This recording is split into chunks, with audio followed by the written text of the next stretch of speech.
What's up, everybody, and welcome back to your favorite show, Blood on the Razor Wire TV, where we bring it to you real and we bring it to you raw. You've seen the thumbnail, so you know what we're going to talk about today. But why are we talking about this? I'll tell you why. Because some people have reached out to me, know who you are on Instagram, and said, Chad, what's it really like for a white dude that joins a black gang in the feds? We want to know what it's really like. And one dude wrote me and said, man, we know what it's like, from other people's perspective, but are they really telling it, the way that it is? Some of the dudes you interviewed, like the white Latin folk dude, and I've interviewed some Bloods on here that were white. I interviewed some GDs, some white Crips. So, some people asked some questions. And then I started thinking, you know what, maybe I'll do a video about it. Maybe not. Maybe it's a touchy subject, right? Maybe some people might get mad. But if you give it to them real and you give it to them raw, if they get mad, then you have to let them get mad. And then I get this video clip from my boy Bill Stacks, chatting with Stacks. And he sends me this clip and he's like, yo, are these people out of their minds? There's this black dude, he's probably about 20, 21, long dreads. I think he had dreads. He's got these 3 white kids and then this other white kid. He's like, yo, homie, we want you to know that we love you. Maybe we'll play the clip. Like, yo, homie, we want you to know that we love you. We're about to beat you into the gang. I'm like, damn, bro, didn't they used to do that in like the 90s? They're still doing that shit? Well, homie love. And he's, he's like, whatever, gives them the seconds, boom, these dudes start, bang, bang, bang, bang, bang. They're beating on this white kid. He gets done getting beat up, kind of a little bit rough at times. Stands up and they're like, yo, black dude with the dreads, yo, homie, we love you. We're accepting you, man. You're part of the, you're part of the family. This is what it is, homie. And you're watching this and you're like, man, these are some ignorant motherfuckers right here, right? They're ignorant, man. Ignorant as hell.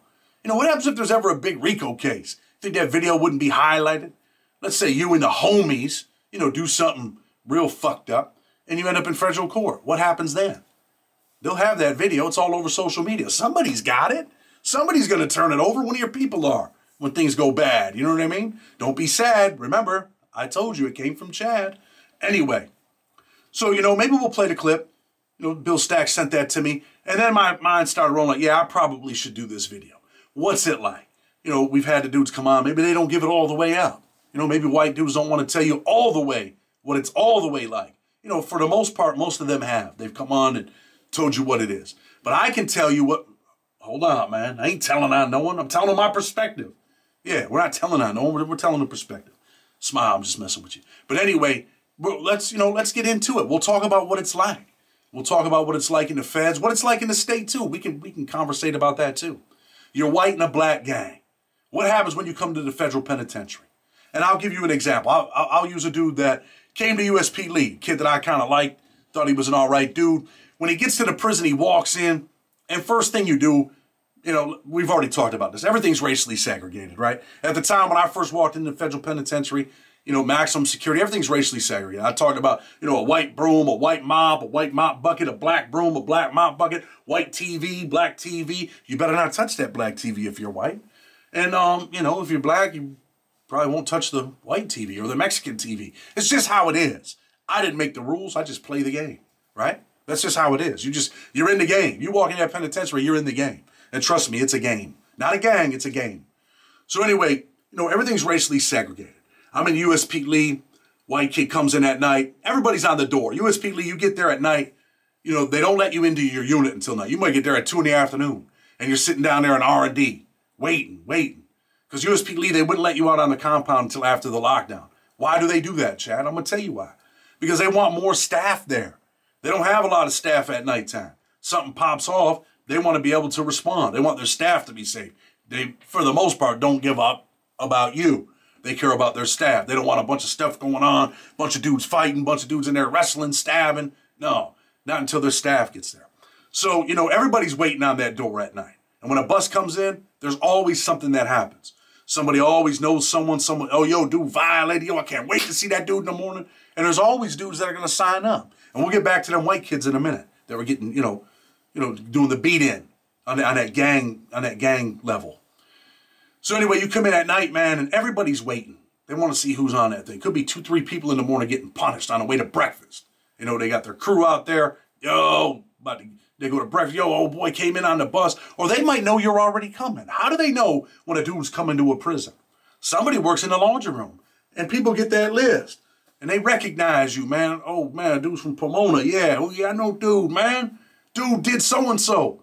And he already lets the homies know that night. He goes to rec that night. Yo, got the list, homie, yo, old boy, so-and-so's on his way. And they're waiting on your ass. So anyway, at night, man, everybody's on the door. You're watching, you want to see who's coming in.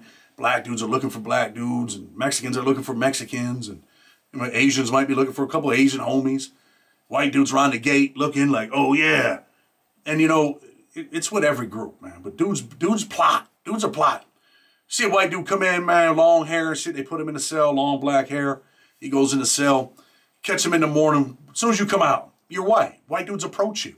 This is the federal penitentiary. Yo, what's up, homie? Where you from? And first thing he said, I approached this dude. That's why, and then I ended up being cool with the kid. I approached him, hey man, where you from, man? First thing he says, yo, homie, I'm a Crip. He throws up the Crip sign. Like, that's the like, yo, man, you're white, bro. I don't fuck with white dudes, man. Back up. I'm in a black gang. Just the way that, people say things are, that's people's approach. It's kind of like this protective shield.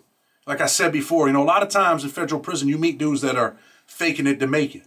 Sometimes, man, you just don't want to die in here. So you do whatever you have to do to get through the process and get out of here, right? You don't want to live a fucked up life. But sometimes white dudes in black gangs live a fucked up life in prison. And, the crazy part, you never really see any black dudes in a white gang. You ever think about it? Like, we hear about all these white kids in black gangs, but no black dudes in a white gang. Someone mentioned that to me on Instagram. Maybe I'll pull it up and put a clip, put what he asked me up there, if he don't mind. But you never see that.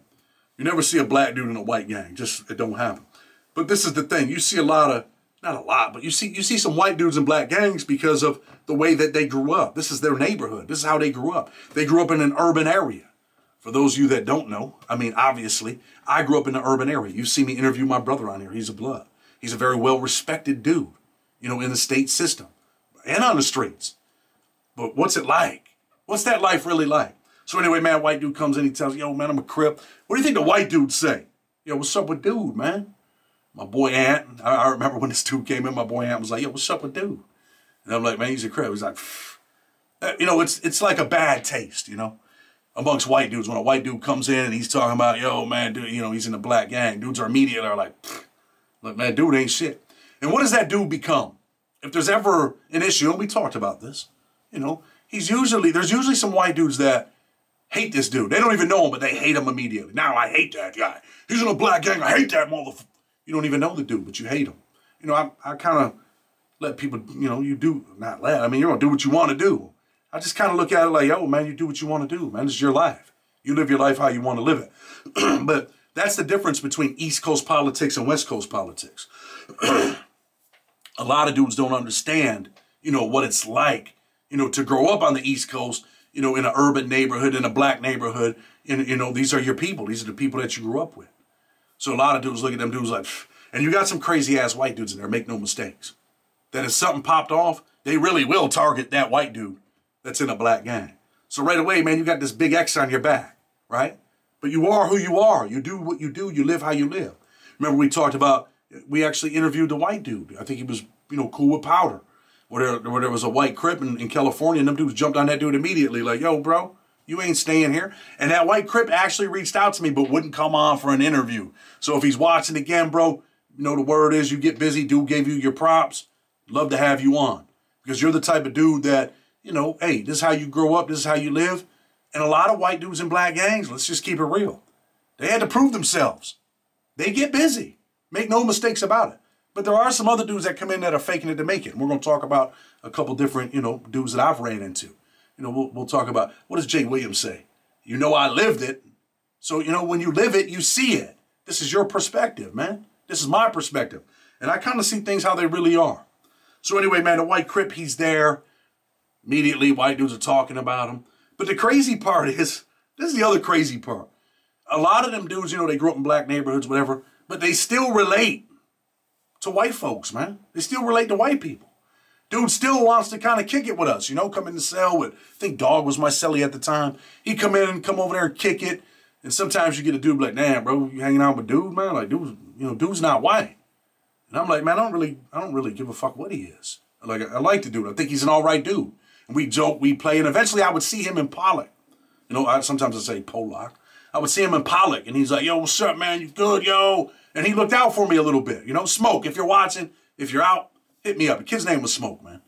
And I felt like he was the type of dude that, You know, he got busy. I think there was an incident with him with one of his homies where they didn't like him. And like I said, there's always a dude, and this is just what it is. You know, black dudes, man, that are in gangs, you can chime in. You know, you always see it, man. There's a black dude like, man, fuck's this white boy doing, man? And then you got to prove yourself. And no matter how much you prove yourself, you still got this black dude on your tail that don't like you. He's always pushing the envelope, man, to have something happen to you. And then you always have a white dude that's watching you. He's waiting for you to do something because, you know, there ain't no telling in the penitentiary, right? He can't wait to let your people know, man, that, yo, man, dude violated me, man. Like, yo, man, he disrespected me. You know, they want to turn it into an incident.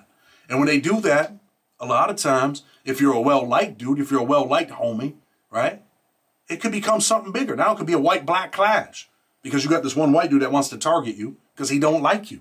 Because why? Because you're in a black gang. So sometimes people will start a fire, try to, you know, get you jammed up. Like, yo, man, dude, you all seen dude, man? Or, yo, dude, yo, man, old boy owes me $12, man. It's going to be something if I don't get my $12. And then some dudes will be like, yo, bro, you trying to start some bullshit over $12, man? Over $5? And I've seen some riots over $1. Seen the Bloods get it in over $1, man, with the DC dudes. I think we talked about that on this channel before. But there's a lot of nonsense in the penitentiary, man. A lot of bullshit. So from that perspective, you know, you get that white dude in there, he's a Crip, and eventually something happens with the Crips. Eventually something happens with the Crips where they press the white dude. I think we talked about this. For his necklace, he swallowed his necklace, and then it becomes a white-black thing on the yard, and that's how smoke ends up getting moved. And eventually I run into him in Pollock, and he's the dude that looks out for me. Ain't that crazy? You know why? Because we kind of had a little bit of friendship, man. I wasn't tripping on the fact that he was, you know, he was white and he was in a black gang. Like, that's a violation. That's a violation, brother. I'm like, man, get your Hulk Hogan ass out of here. We ain't trying to hear that. So anyway, you know, that's that perspective. And sometimes you got dudes that come in and they're in a black gang and you know, they set an example. I ain't never seen no white dudes running a black gang. Let's just be clear on that. But I've seen some white dudes that get busy. They have to prove themselves. And people respect you. And you got some homies that are Bloods, that are Crips, some homies that are GDs. Like, they embrace you, man. Like, you're their people. They love you, man. They're like, yo, man, it's my homie. This is my, and I'm with you, bro. You know, usually black dudes that are in black gangs, white dudes that are in black gangs, dudes respect you, man, based on the fact that you put in that work.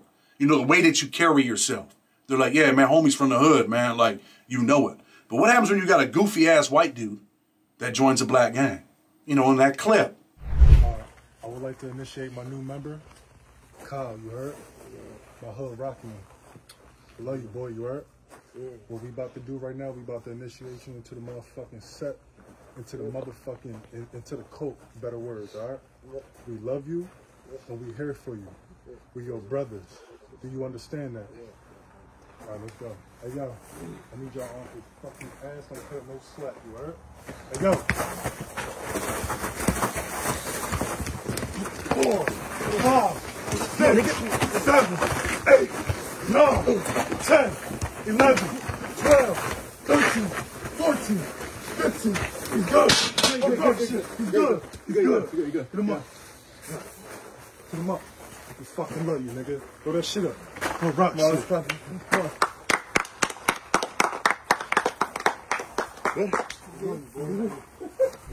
Back to the clip.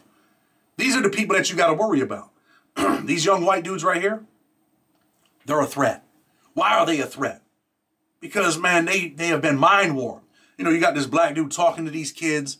You know, he's like, yo, bro, I'm your leader. And at some point, he was probably brain warped. None of these dudes are probably punks. Even though I refer to them as some goofy-ass white dudes. You can look at, man, I'm white, man, I'm from the hood. I know when I see a goofy-ass white dude. I can look at these dudes and be like, man, these are goofballs. Wherever they're from, they're goofy. But not only are they goofy, they're dangerous. These goofy white kids become dangerous. Why are they dangerous? They're in this gang, man. They love this gang. This is the life that they're living like. This is what they're learning. Like, yo, man, they convince them, man, I'm for the gang, bro.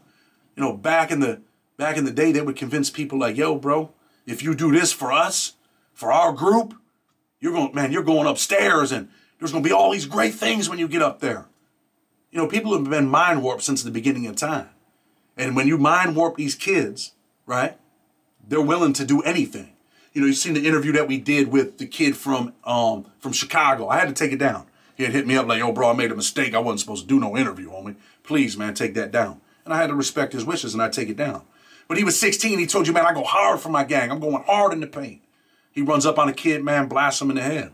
Bum, bum, bum, bum, bum. Life over. He's Mexican. The dude he just blasted is Mexican. And now somebody's mother's crying.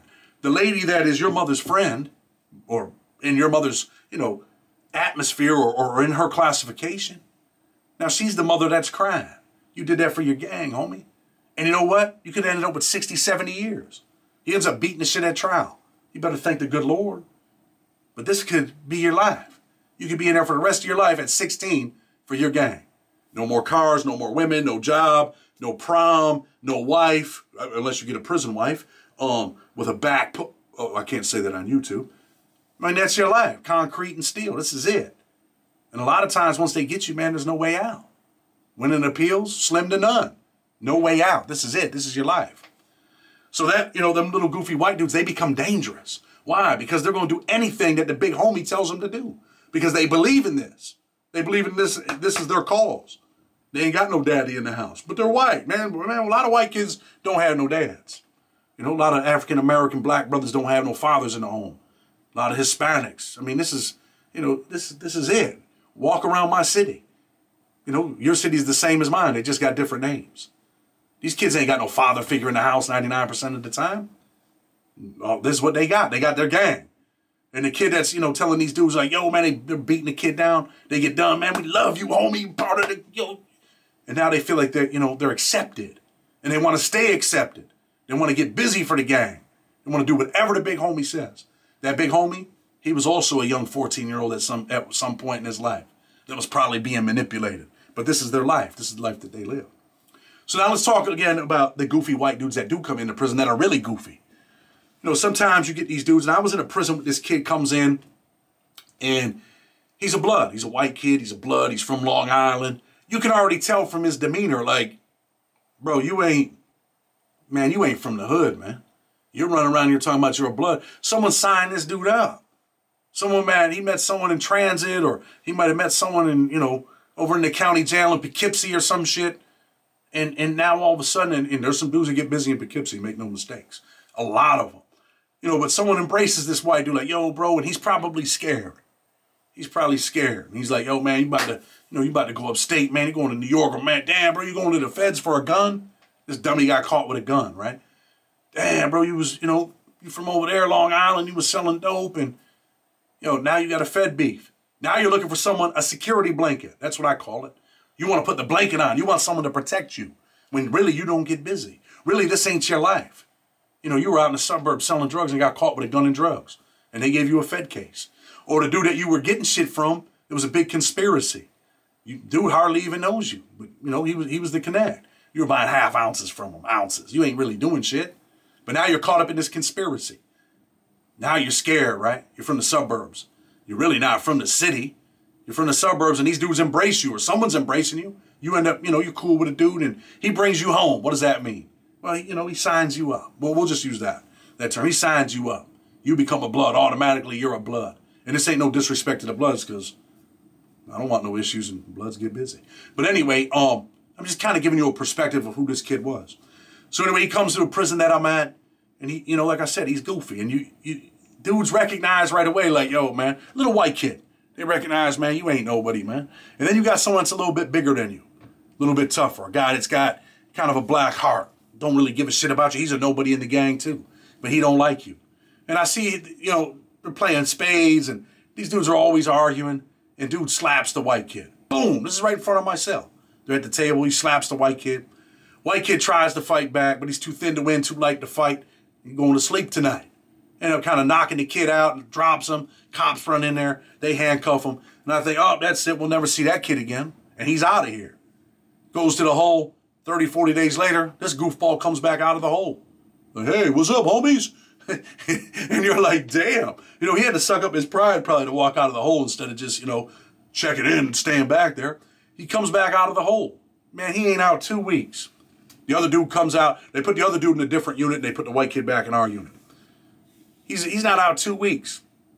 and there's another dude on his ass. Because they don't respect him, man. You ain't really about that life. They don't respect another dude, man, arguing. Dude kicks him in the ass. Could you imagine getting kicked in the ass? You're a grown man. 24, 25. He's a man at this point to a certain extent, right? The dude kicks him in the ass, punches him in the back of the head, and the other dude's kind of a big dude. And I remember watching this, like, it did bother me. Like, man, this dude, man, you know, he should have just be who you are, man. Just be who you are. You know, and back then you might have joined the gang so they didn't beat you up, whatever. Or you thought, yo, man, this is the safest way I could go right now. They end up punching him in the back of the head. Dude don't fight back. This is the time where his courage is really tested. He don't fight back. He goes to the police door and he's like, hey, man, I gotta go, man. He's like, man, I just got hit in the face, man. And you're like, damn, bro. You're in front of the whole unit like, ooh. And I'm like, but dude had punched him in the back of the head, not in the side of the face. Kicked him in the ass, punched him in the back of the head. He goes to the hole. They come back, they rewind the cameras. They take old boy to the lieutenant's office. The big boy comes back. He's back in the unit. Don't even go to the hole. White dude gets shipped off. But that's the life of federal prison, being in a, you know, being white and being in a black gang. There's different perspectives, right? You come in there and you're about that business, dudes respect you. There'll always be someone that don't like you. But that's with everything, right? I mean, there's plenty of white dudes that didn't like me. We weren't, you know, you don't like me. I don't like you. You don't like me. That's cool. I wanted to bring Sparky on. We had an incident where me and Sparky, I talked about this on one of the videos. He's from the West Coast. I'm from the East Coast. He don't like me. You know, we get that hand movement going. But after that, we respect each other. We're back on the compound together. You know, politics are just different. They're different on the West Coast, different on the East Coast. If you come in and you're white in a black gang, there's always gonna be that one dude that don't like you. But if you get busy and you're really about that life, then they have no choice but to respect you. And a lot of times in prison, from what I've seen, some dudes want conflict. And I've talked about this before, man. You got that knife. A knife will keep a motherfucker off you. You pull out that knife, people don't want to get stabbed. So now, you know, you might have that one dude, he's got a little status. He don't like you. He's black. He's let's say he's a Crip or a GD. You're a white GD. Dude don't like you, but he respects you because he knows you get busy. He really don't want to fight you. He just wants to talk bad about you. He just wants to look down on you like, man, I don't know why we got these white boys over here. And you know, they're accepted by a lot of other people. And sometimes, and I've seen this where there's a white gang member, he's close with the shot caller. And you got this other dude pushing the agenda.